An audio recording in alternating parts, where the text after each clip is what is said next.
मैं हमेशा से सोचता था कि एक वेब सीरीज और मूवी में फर्क कहाँ पर आ जाता है। मतलब एक मूवी 2.5 घंटे की और वेब सीरीज 6 घंटे की और कहानी सेम एक जैसी। सबसे बेसिक बॉलीवुड कहानी को एग्जाम्पल के तौर पर लें तो एक अमीर लड़की और एक गरीब लड़का आपस में प्यार करते हैं। उनके घर वाले शादी के लिए नहीं मानते, फिर ट्विस्ट एंड टर्न्स के बाद लास्ट में दोनों की शादी हो जाती है या फिर दोनों मर जाते हैं। इसी कहानी को जब वेब सीरीज में पिरोया जाए तो लड़का और लड़की के कैरेक्टराइजेशन में समय लगा दिया जाता है। विलन जिसकी दहशत को फिल्म में एक कत्ल करके बताया जा सकता था, वहीं वेब सीरीज में उस विलन के आगे पीछे की कहानी पर समय लगा के उसका कैरेक्टराइजेशन किया जाता है। और डिटेलिंग की बात करें तो फिल्म में लड़की का किचन का सीन है तो वो सीन ही किचन से शुरू होगा, लेकिन अगर वही कहानी वेब सीरीज में बनी है तो उसे ड्राइंग रूम से किचन तक जाते दिखाया जाएगा। और इन्हीं जगहों पर टाइम कंज्यूम होता है, बट सीरीज में डिटेलिंग देखने को मिलती है। नैना मर्डर केस वेब सीरीज में कोनकोना सेन का पहला सीन भी कुछ ऐसा ही था। सीरीज में दिखाया कि वो घर में बेटी के रूम में आती है, बेटी को सोते हुए देखती है, फिर इधर उधर रूम में आती जाती है और फिर कॉल आता है कि कहीं पर मर्डर हो गया है। और यही फिल्म में होता तो वो बेटी के रूम में आती, उसके सर पर ज्यादा से ज्यादा हाथ रखती, उसे दुलार करती और कॉल आ जाता मर्डर हुआ है और आ जाओ। यही कारण है कि फिल्म की कहानी जल्दी जल्दी आगे बढ़ती है और सीरीज में टाइम लेते हुए डिटेलिंग में आगे बढ़ती है। क्या है खास इस मर्डर मिस्ट्री सीरीज में, इस पर आज चर्चा करेंगे। सीरीज का नाम है search the Naina murder case. जैसे कि किसी भी थ्रिलर या मर्डर मिस्ट्री फिल्म या सीरीज की शुरुआत होती है, वैसे ही शुरुआत इस सीरीज की भी होती है, यानी एक मर्डर से। कहानी पर नजर डालने तो कॉलेज की एक लड़की के दर्दनाक मर्डर से पुलिस महकमे में हड़कंप मच जाता है। और जैसे जैसे इस मर्डर के तार बड़े लोगों से जुड़ते जाते हैं, ये मर्डर हाई प्रोफाइल बनता चला जाता है। कॉलेज की 18 साल की लड़की की इस तरह से हत्या शहर में सनसनी फैला देती है, जिसे इन्वेस्टिगेट करने का जिम्मा मिलता है 2 पुलिस ऑफिसर्स को। लेकिन प्रॉब्लम यह थी कि दोनों पुलिस ऑफिसर्स तिरंगा के ब्रिगेडियर सूर्यदेव सिंह और इंस्पेक्टर शिवाजी राव वागले की तरह थे। एक का मानना है पहले बात फिर मुलाकात और फिर जरूरत पड़े तो लात, लेकिन दूसरे ऑफिसर की सोच थी कि पहले लात फिर बात और फिर जरूरत पड़े तो मुलाकात।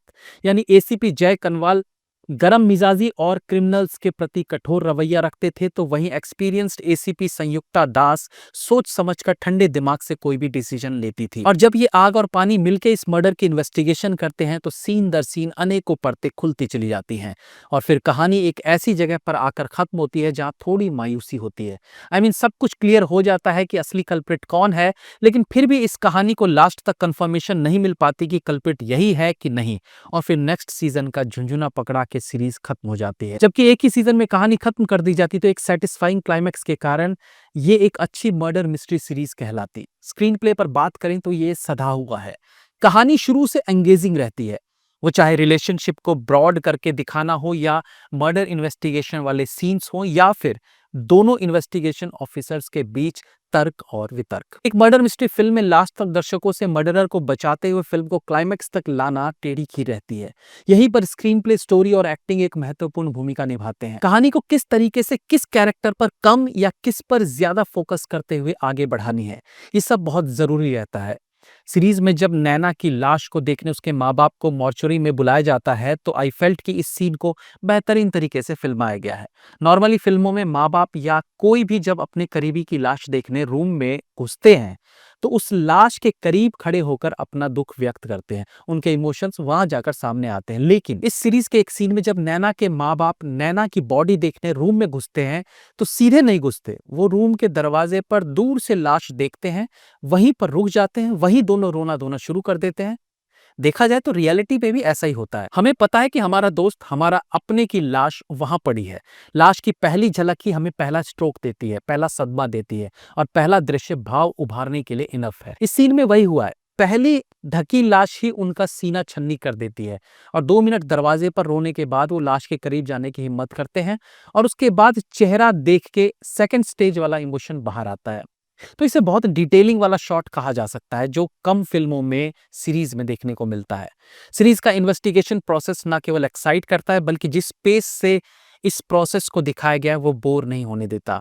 एक आम सी बात जो हर इंडियन वेब सीरीज में देखने को मिलती है वो है एक ब्रोकन मैरिज या फिर लीड हीरो या हीरोइन का अपने टीन एज बच्चे से ना बन पाना।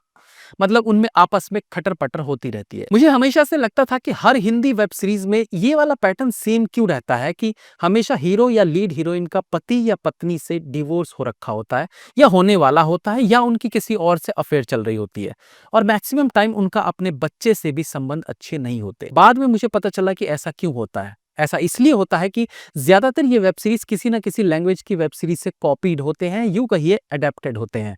अब इंडियन मेकर्स को कॉपी पेस्ट करने की आदत है क्योंकि जब रीमेक का पैसा दे ही चुके हैं तो खुल के फ्रेम टू फ्रेम काम करते हैं।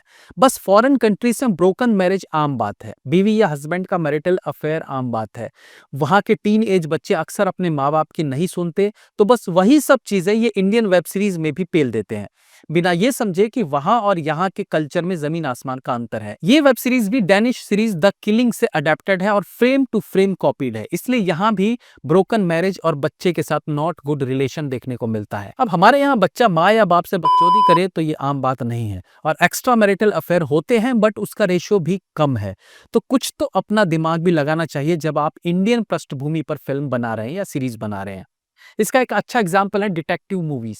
यूरोप बेस्ड कहानियां या नॉवेल में या फिल्म में डिटेक्टिव हमेशा लॉन्ग कोट, हैट और हाथ में सिगार रखता है। इंडिया में जब डिटेक्टिव को दिखाना होता है तो वो भी लॉन्ग कोट, हैट और सिगार पीता था।